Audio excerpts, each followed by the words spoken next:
Hello, everyone. This is William K. Murtaugh, Witness One, and we talk once again about Timothy Holmseth. Now, today it was somewhat quiet. Not much talk about Tin Hat Timmy and his latest fiasco, this so-called operation to rescue these 2,000 children. Now it's up to 10,000. Uh, Not much going on with that.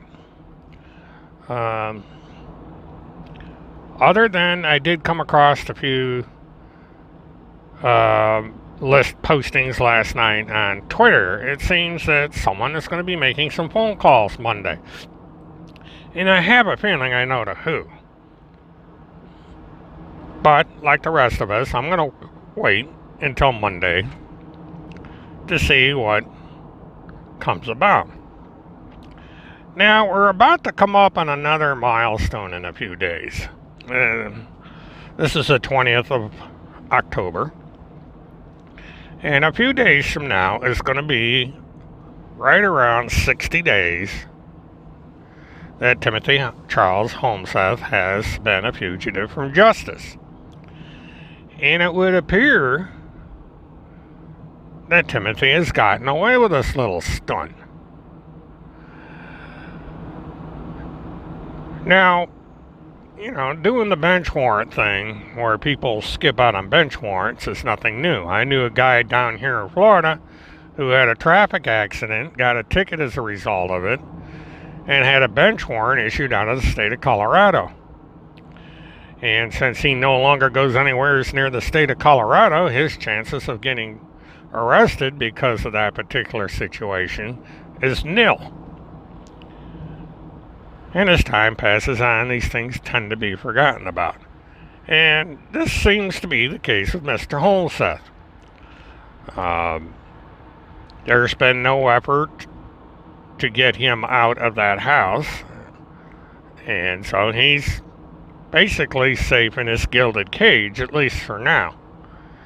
And it would look like, from things that I have looked into, that Mr. Holmseth could actually go right back to East Grand Forks, Minnesota, and not be the least bit worried about getting arrested because people simply have forgotten about him.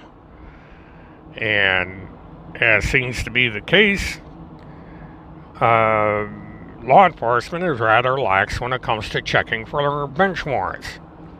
So there is the possibility that Mr. Holmseth could at some point leave his gilded cage and decide to go up and maybe see how his parents are doing, or maybe shoot down and see how his daughter and his new grandchild are doing, and might even want to say hi to his son.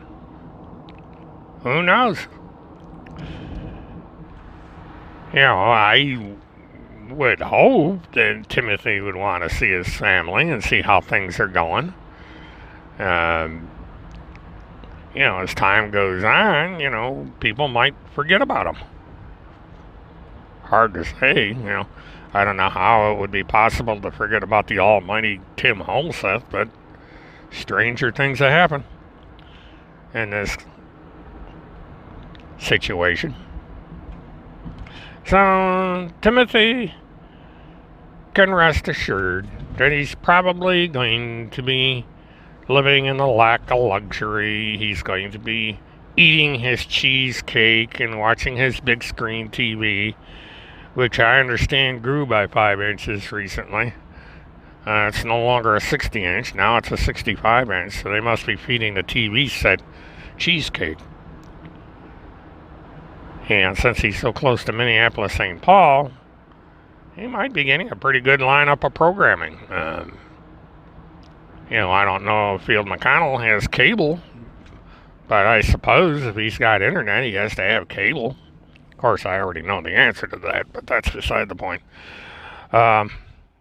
Anyhow, as I finish up this segment, we will be watching to see what happens this week with all these telephone calls that are going to be going on and a few other developments in the news within our little group regarding recent things and information that has yet to come out. Should make for an interesting week. So, until then, this is William K. Murtaugh, Witness 1. Have a good one.